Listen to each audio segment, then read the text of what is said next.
Hello, I'm Simon Whistler. You're watching TopTenzNet, and in the video today we're looking at the top 10 things Americans who've never traveled don't know about the world. Hey you. Yes, you, the dude watching this right now, think you know America? We're sure you probably think you do, especially if you're American. You look like the sort of intelligent, handsome, perspective person who really grasps the ins and outs of their home country. Polling shows that 50% of Americans have never ever been abroad, and while that's easily done in a huge country like the United States, it also means half of all Americans are missing out on some important first-hand experiences that the rest of the world has to offer. That means that a lot of stuff Americans know about humanity only comes through the TV, books, or YouTube. While you might think that's enough to get a clear picture, other countries, well, they respectfully disagree. In the video today, we're looking at the top 10 things Americans who don't travel probably don't get to see about the rest of the big, beautiful world. Number 10. Even the most gun-friendly nations have far fewer guns. The American love of guns is like a love between Romeo and Juliet, intense, all-consuming, and involving far more death than your average romantic affair. However, even the biggest gun-toting Texan is probably aware not all other countries share the USA's passion. Still, Americans may not know just how much of an outlier their nation is. Go abroad, and even the gun-friendliest nations have far fewer guns than the United States. The USA has 111.6 guns per 100 residents, which means that there are more guns in America than actual Americans. Literally no other country on earth has more guns than citizens. The closest is Serbia, which became awash with guns after the disintegration of Yugoslavia and now has 75.6 guns per 100 residents. To find a rich nation with high ownership levels, you have to go to Switzerland, which has a paltry 45.7. The culture surrounding guns is different too in other pro-gun countries. In 2014, Guns and Ammo magazine named the Czech Republic the gun-friendliest non-American nation on earth. But go to the Czech Republic expecting the sort of gun fairs and Second Amendment love-ins that you get in the US, and you're going to be sorely disappointed. Czechs regard their guns as tools for hunting and nothing more. To them, the idea of treating their guns as Americans do would be utterly bizarre. Number 9. Freedom of speech isn't a thing in most democracies. You've got to love freedom of speech. I mean, the First Amendment is really what separates America from places like China and Soviet Russia, right? You simply can't have democracy without free speech. Or so we're often told, but if that was true, it would mean the USA was the only democracy on Earth. And, well, why is that? Well, that's because the vast majority of other democratic nations don't have free speech in the sense that Americans understand it. By US standards, they're pretty heavily censored. In the US, for example, you are free to say anything that does not incite immediate violence. If you want to burn an American flag while drawing a picture of Muhammad, no one can stop you. Remember that scene in Die Hard with a Vengeance when Bruce Willis walks around a black neighborhood wearing a placard covered in racist slurs? In the US, he'd get beaten up. In European democracies, he'd be jailed for hate speech.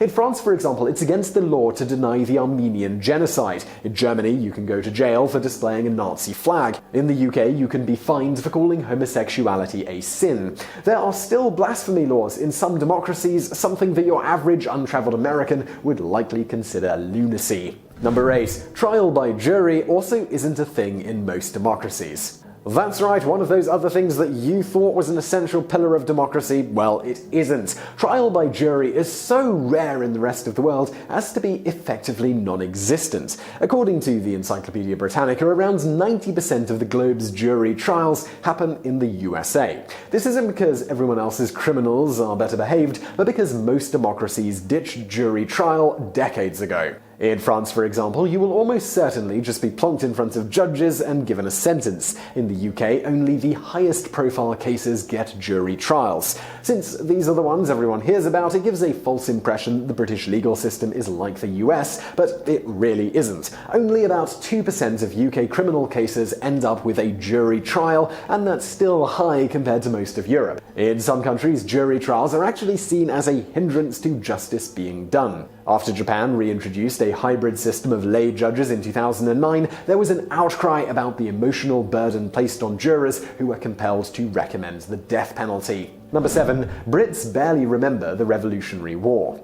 If you went to an American school, a big part of your education likely involved learning about the Revolutionary War. Since it led to the creation of the world's only current superpower, you might have assumed everyone else learned about it too. Well, prepare to have your view of the world flipped on its head, because most education systems in most countries either only teach the Revolutionary War as a footnote or don't mention it at all. In Britain, we barely remember it happening and can't figure out why Americans hate King George III as much as they do the Kaiser. The average European, Australian, African, South American, and Asian probably can't even tell you what decade it took place in. And, well, there's a good reason for this. Historically, the Revolutionary War was important, but nowhere near as important as what came next. The French Revolution shook Europe to its core, and the subsequent Napoleonic Wars took those shook-up nations and shook them even further. Europeans and Russians mostly see the birth of America as kind of a prelude to that exceptionally turbulent time, and teach it accordingly. Since the French Revolution inspired Latin America's Bolivarian revolutions, South American schools do likewise.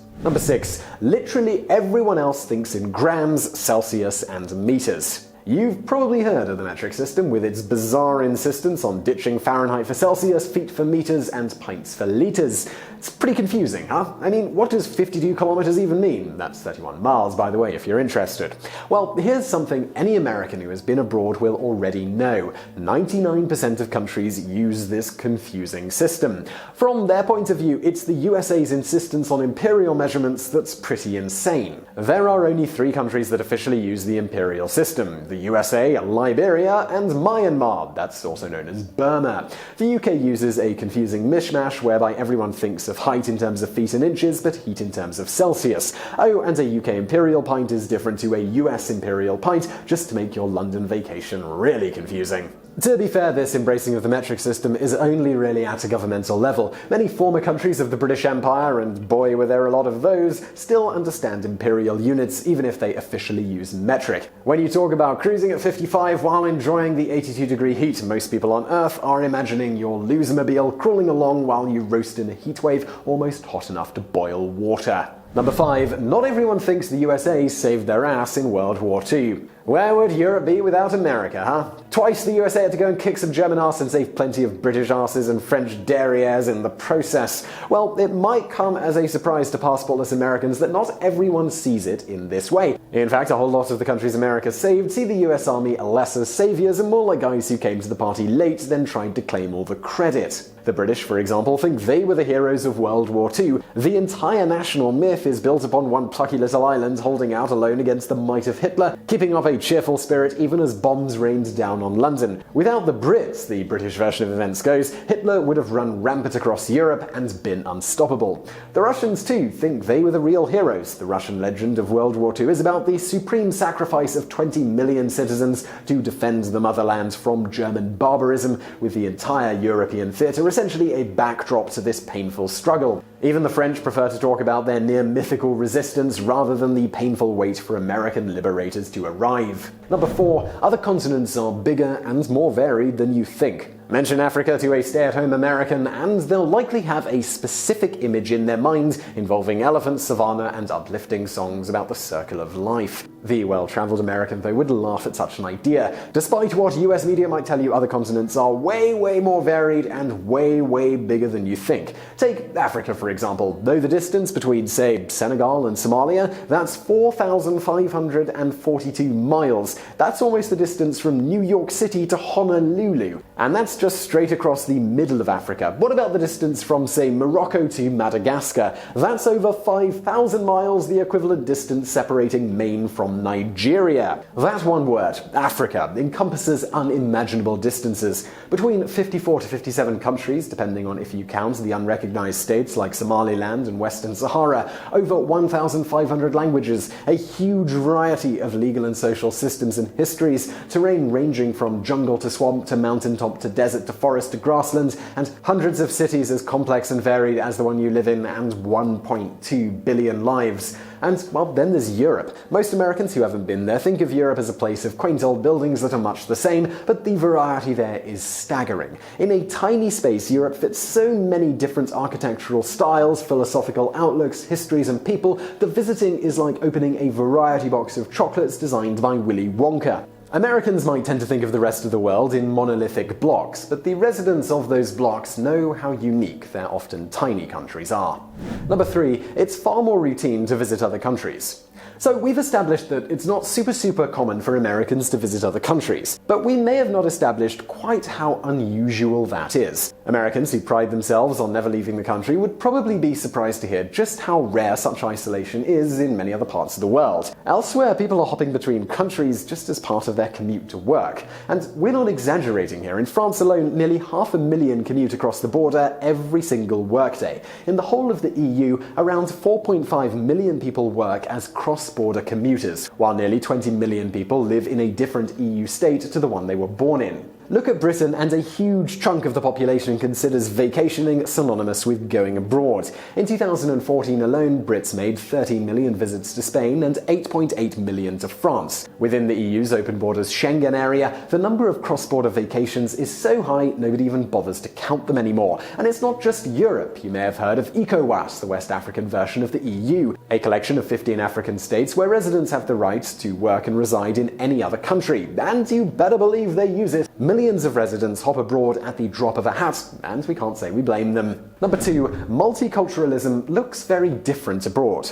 America is a country built on immigrants. There are huge Irish, Scottish, German, French, Italian, English, Russian, Chinese, Vietnamese, and Jewish-descended populations in the USA, plus many more that we don't have the time to list here. And that's not even including the large Hispanic, Native American, and African American populations. While America ranks around the middle in terms of countries of diversity, it's still a pretty multicultural place. But there's multiculture, and well, then there's multiculture. Go abroad, and diversity elsewhere can look interestingly different to US diversity. For example, the US has the second highest black population in the world outside of Africa. While Britain and France both also have large black populations, plenty of other Western nations don't. Most of Central Europe has almost non-existent black communities, and seeing a dark-skinned person in Japan is so unusual that locals will openly stare. Jews are hugely underrepresented in other diverse societies too. Between them, multicultural France and Britain barely have 700,000 Jewish residents compared to over 6 million in the US. Sweden, long a haven for multiculturalism, has a mere 15,000.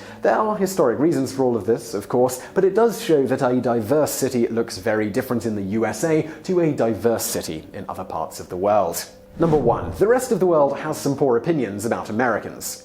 Let's pose a quick rhetorical question. What qualities do you think the rest of the world sees in Americans? If you said optimistic and hardworking, you win the prize. According to a Pew Research poll, majorities in most major countries consider these traits as American as apple pie and drunken bar fights. That's the good news. The bad news is there are some other traits people associate with citizens of the USA, and, well, you might not want to hear them. Majorities in countries across the globe consider Americans arrogant, greedy, and violent, traits so undesirable the Old Testament felt it necessary to warn against them. Those who think this, by the way, are some of America's staunchest allies. 64% of UK respondents, 69% of Canadians and Australians, 50% of Japanese, and 58% of French thought Americans were smug and self-satisfied, possibly because they were just fed up with being told the USA saved their asses in World War II. Then there's the president. Without taking sides, it's fair to say that other nations don't get President Trump at all. Over 60% of Brits and Germans and over 50% of French think the current US administration is actively making the world a dangerous place. In Germany, the White House under Trump is as unpopular as Russia under Putin. Whether it's the rest of the world that's weird in this case or Americans themselves, well, we'll leave that for you to decide. So I really hope you enjoyed that video. If you did, please do hit that thumbs up button below, and don't forget to subscribe for brand new videos just like this every day of the week. Also, if you're looking for something else to watch, why not check out some of our videos from the archives there. Link to on the screen to the right of me there. Just click on one of those to check it out. And as always, thank you for watching.